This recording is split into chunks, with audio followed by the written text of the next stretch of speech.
गुरुर्विष्णुः गुरुर्देवो महेश्वरः गुरुः साक्षात् परं ब्रह्म तस्मै श्रीगुरवे नमः।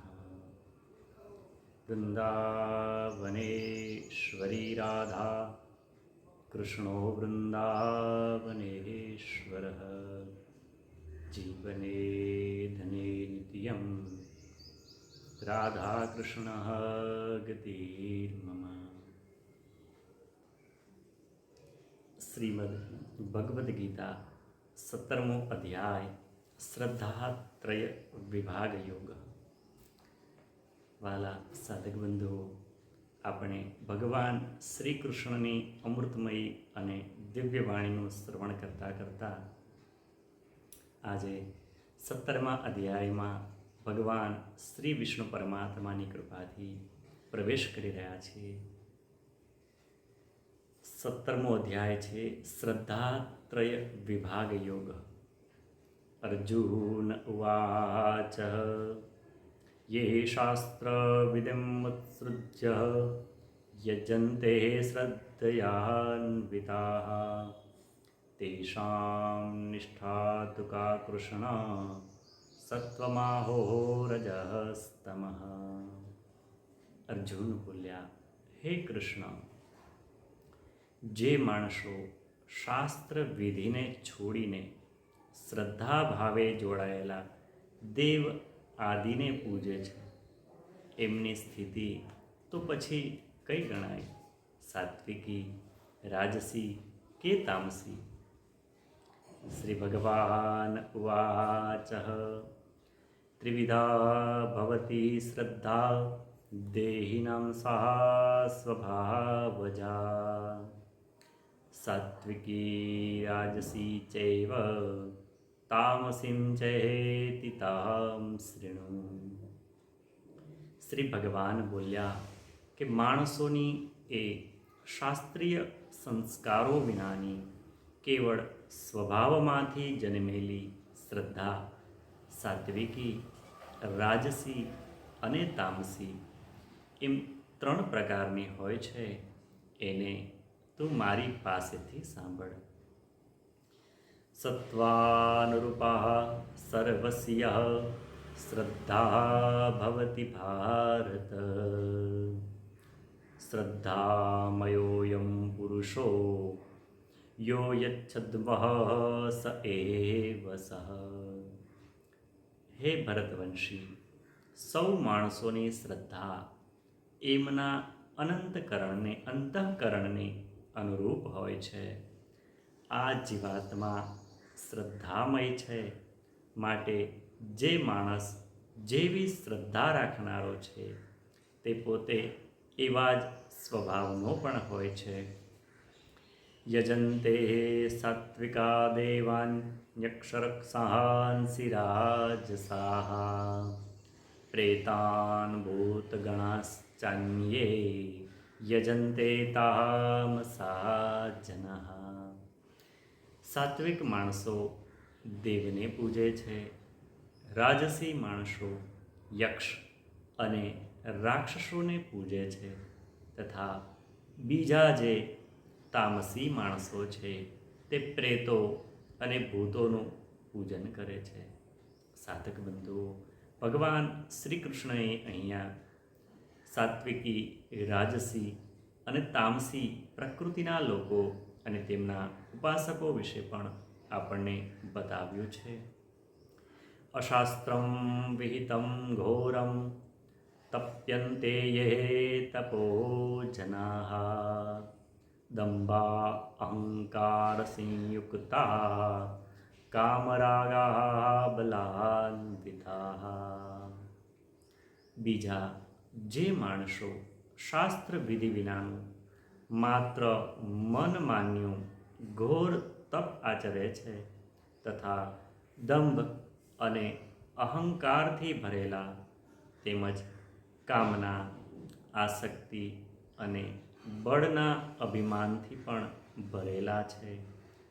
કર્ષયંતઃ શરીરસ્થમ भूतग्रामः चेतसः नाम चैवान्तः शरीरस्थं तावान् વિદ્વયાસુરનિશ્ચયાન તથા જેઓ શરીર રૂપે રહેલા ભૂત સમુદાયને અને અંતઃકરણમાં રહેલા મુજ પરમાત્માને પણ કૃશ કરનારા છે એ અજ્ઞાનીઓને તું આસુરી સ્વભાવના જાણ. આહારસ્ત્વપી સર્વસ્ય ત્રિવિધો ભવતિ પ્રિયઃ યજ્ઞસ્તપસ્તથા દાનમ તેષાં ભેદમિમં શૃણુ. ભોજન પણ સૌને પોતપોતાના સ્વભાવ અનુસાર ભાવતું હોય છે, ગમતું હોય છે, અને એ જ રીતે યજ્ઞ, તપ અને દાન પણ ત્રણ પ્રકારના હોય છે. એમના જુદા જુદા ભેદને તું મારી પાસેથી સાંભળ. આયુ સત્વ બલ આરોગ્ય સુખ પ્રીતિ વિવર્ધનાઃ રસ્યાઃ સ્નિગ્ધાઃ સ્થિરા વિદ્યા આહારઃ સાત્વિકઃ પ્રિયાઃ. આયુષ્ય, બુદ્ધિ, બળ, આરોગ્ય, સુખ અને પ્રીતિ વધારનારા, રસયુક્ત, સ્નિગ્ધ, સ્થિર રહેનારા અને સ્વાભાવિક રીતે જ મનને ગમે તેવા આહાર એટલે કે ભોજન કરવાના પદાર્થો સાત્વિક માણસોને ગમતા હોય છે. આ એમની પ્રકૃતિ છે, આ એમનો સ્વભાવ હોય છે. કટ્વલમ્ળ લવણ ત્યુત્તિક્ષ્ણ વૃક્ષ વિદાહિનઃ આહાર રાજસસ્યષ્ટા દુઃખ શોકામ અભયપ્રદાઃ. કડવા, ખાટા, ખારા, ઘણા ગરમ, તીખા, ભુંજેલા, દાહ જન્માવનારા અને દુઃખ, ચિંતા તથા રોગને જન્માવનારા આહારો રાજસી માણસોને ગમતા હોય છે. યાતયામં ગતારસમ ઊતિ પર્યુષિતં ચ યત ઉચ્છિષ્ટમ અપિ ચામિધ્યમ ભોજનમ તામસ પ્રિયમ. જે ભોજન અડધું પાકેલું અને અડધું કાચું, સુકાઈ ગયેલું, સ્વભાવે જ દુર્ગંધી, વાસી અને એઠું છે તથા જે અપવિત્ર ગણાય છે એ ભોજન તામસી માણસને ગમતું હોય છે. અફલાકાંક્ષીર્ભિર્યજ્ઞો વિધિદૃષ્ટો યઈજ્યતે યષ્ટવ્યમેવેતિ મનઃ સમાધાય સ સાત્વિકી. જે શાસ્ત્ર વિધિ દ્વારા નિયત થયેલો યજ્ઞ કરવો એ જ કર્તવ્ય છે એમ મનમાં નિશ્ચય કરીને ફળની ઈચ્છા વિનાના માણસો વડે કરવામાં આવે છે એ કર્મ સાત્વિક કર્મ છે. અભિસંધાય તો ફલમ દંભાર્થમ અપિ ચૈવ યત ઇજ્યતે ભરતશ્રેષ્ઠ તમ યજ્ઞમ વિદ્વિરાજસમ. પણ હે ભરત શ્રેષ્ઠ, કેવળ દંભ આચરવા ખાતર અથવા ફળ પ્રત્યે લક્ષ્ય રાખીને જે યજ્ઞ કરાય છે એ જ યજ્ઞને તું રાજસ જાણ. વિધિહીનમ સૃષ્ટાનમ મંત્રહીનમ દક્ષિણમ શ્રદ્ધા વિરહિતમ યજ્ઞમ તામસમ પરિચક્ષતે. શાસ્ત્ર વિનાના, અન્ન દાન વિનાના, મંત્ર રહિત, વિના દક્ષિણા અને શ્રદ્ધાભાવ વિના કરવામાં આવેલા યજ્ઞને તામસ યજ્ઞ કહેવામાં આવે છે. દેવ દ્વિજ ગુરુ પ્રાજ્ઞપૂજનમ શૌચમાર્જવમ બ્રહ્મચર્યમ અહિંસા ચ શારીરમ તપ પૂજ્યતે. દેવો, બ્રાહ્મણ, ગુરુજનો અને જ્ઞાનીઓનું પૂજન, પવિત્રતા, સરળપણું, બ્રહ્મચર્ય અને અહિંસા આ શરીરના તપ કહેવામાં આવ્યા છે. અનુદ્વેગ કરમ વાક્યમ સત્યમ પ્રિયહિતમ ચ યત સ્વાધ્યાય અભ્યાસનમ ચૈવ વાંગમયમ તપ ઉચ્યતે. સાધક બંધુઓ, હવે જેને વાણીનું તપ કહેવામાં આવ્યું છે એનો ભગવાન શ્રી કૃષ્ણ આપણને ઉપદેશ આપે છે.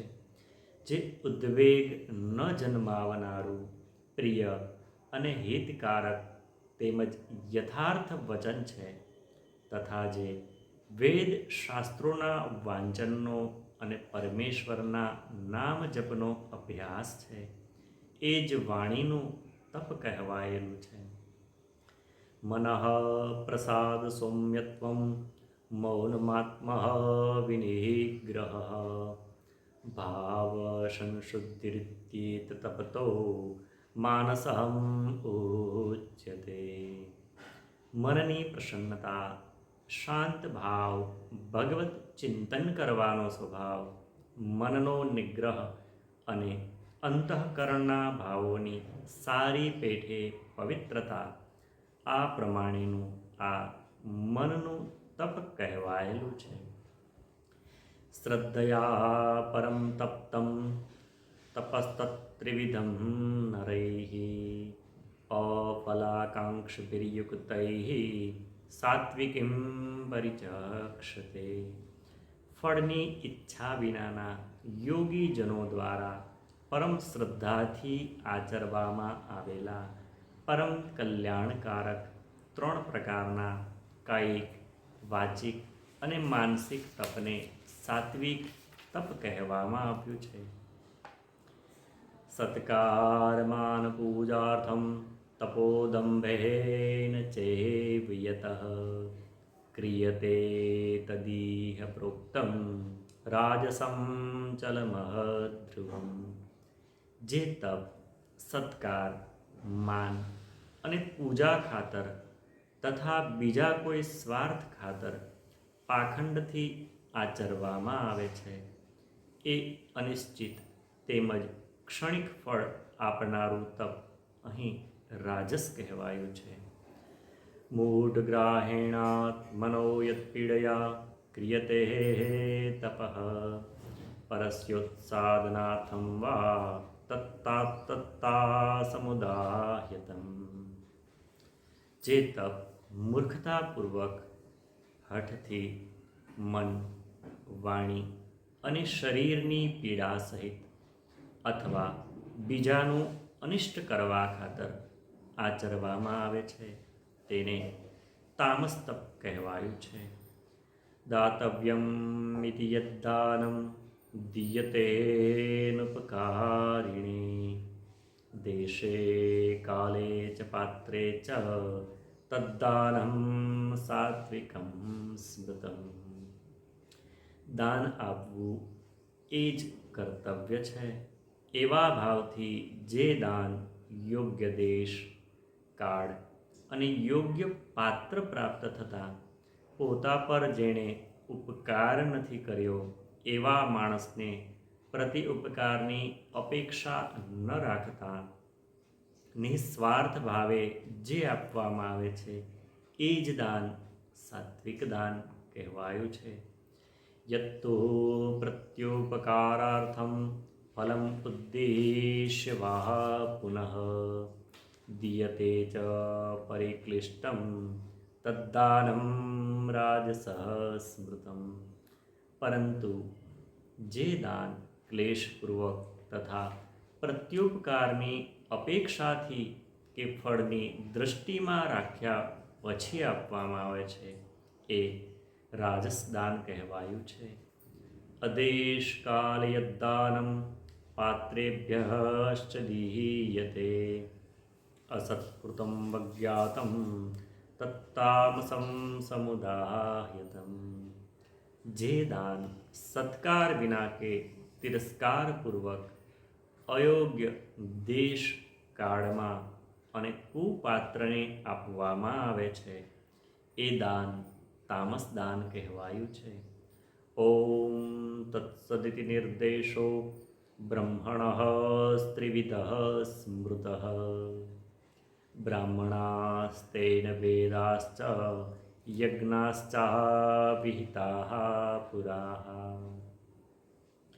ઓમ તત્ સત એમ આ 3 પ્રકારનું સચ ચિત અને આનંદ ઘન સ્વરૂપ બ્રહ્મનું નામ કહેવાયું છે. એ બ્રહ્મથી જ સૃષ્ટિના આરંભે બ્રાહ્મણો, વેદો અને યજ્ઞો આદિની રચના કરવામાં આવી છે. તસ્માદોમિત્યુદાહ્યત્ય યજ્ઞદાન તપઃ ક્રિયા પ્રવર્તન્તે વિધાનોક્તા સતતમ બ્રહ્મવાદિનમ. માટે વેદ મંત્રોનું ઉચ્ચારણ કરનારા શ્રેષ્ઠ માણસોની શાસ્ત્ર વિધિથી નિયત થયેલી યજ્ઞ, દાન અને તપરૂપી ક્રિયાઓ સદા ઓમ એ પરમાત્માના નામનું ઉચ્ચારણ કરીને જ શરૂ થાય છે. માટે જ કોઈ પણ વૈદિક મંત્રની શરૂઆત ઓમ વડે જ કરવામાં આવે છે. તદિત્યભિસંધાય ફલમ યજ્ઞ તપઃ ક્રિયા દાન ક્રિયાશ્ચ વિવિધાઃ ક્રિયન્તે મોક્ષકાંક્ષિભિઃ.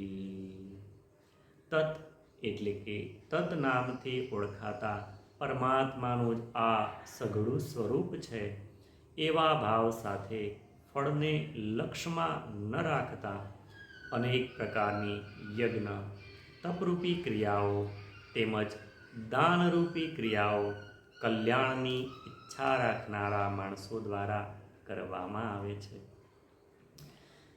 સદભાવે સાધુભાવે ચ સદિત્યેત પ્રયુજ્યતે પ્રશસ્તે કર્માણી તથા સચ્છબ્દ પાહાર્થયુજ્યતે.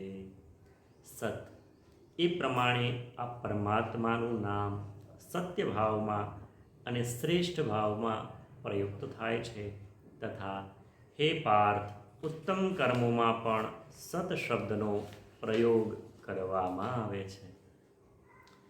યજ્ઞે તપસી દાને ચ સ્થિતિ સદીતિ ચોચ્યતે કર્મ ચૈવ તદીર્થીયમ સદિત્યેવાભિધીયતે. તથા યજ્ઞ, તપ અને દાનમાં જે શ્રદ્ધા અને આસ્તિક બુદ્ધિ છે એ પણ સત કહેવાય છે. અને એ પરમાત્માને કાજે કરેલું કર્મ તો નિશ્ચિતપણે સત કહેવાય છે. સત્યમ પરમ ધીમહિ. અશ્રદ્ધયાહુતમ દત્તમ તપસ્તપ્તમ કૃતમ ચ યત અસદિત્યુચ્યતે પાર્થ ન ચ તત્પ્રેત્યનો ઇહ. હે પાર્થ, વગર શ્રદ્ધાએ કરાયેલો હવન, દીધેલું દાન, આચરેલું તપ અને જે કંઈ પણ કરવામાં આવેલું શુભ કર્મ છે એ સઘળું જ અસત કહેવાય છે. માટે એ ન તો આ લોકમાં લાભદાયક છે કે ન તો મર્યા પછી લાભદાયક છે. ઓમ તત્સદિતિ શ્રીમદ્ ભગવદ્ ગીતા શુપનિષત્સુ બ્રહ્મ વિદ્યાયામ યોગશાસ્ત્રે શ્રી કૃષ્ણાર્જુન સંવાદે શ્રદ્ધાત્રય વિભાગ નામ યોગો સપ્તદશોધ્યાય ભગવન શ્રી દ્વારિકાધીશ કૃષ્ણ પરમાત્મા ચરણાર્પણમસ્તુ. હરિ ઓમ તત્સત. હરિ ઓમ તત્સત. હરિ ઓમ તત્સત. વહાલા સાધક બંધુઓ, આ દિવ્ય અને અમૃતમય જ્ઞાન સરવાણી આપ આપના સ્નેહીજનો સુધી અવશ્ય પહોંચાડજો. ભગવાન શ્રી કૃષ્ણનું વાંગમય સ્વરૂપ જન જન સુધી પહોંચે એવી જ પ્રાર્થના આપ સૌના અંતઃકરણમાં બિરાજમાન પરમ કૃપાળુ ભગવાન પરમાત્મા દ્વારિકાધીશના ચરણોમાં અનંત કોટી વંદન હો, નમસ્કાર હો. જય શ્રી કૃષ્ણ. ઓમ નમઃ શિવાય. શ્રી કૃષ્ણાર્પણમસ્તુ.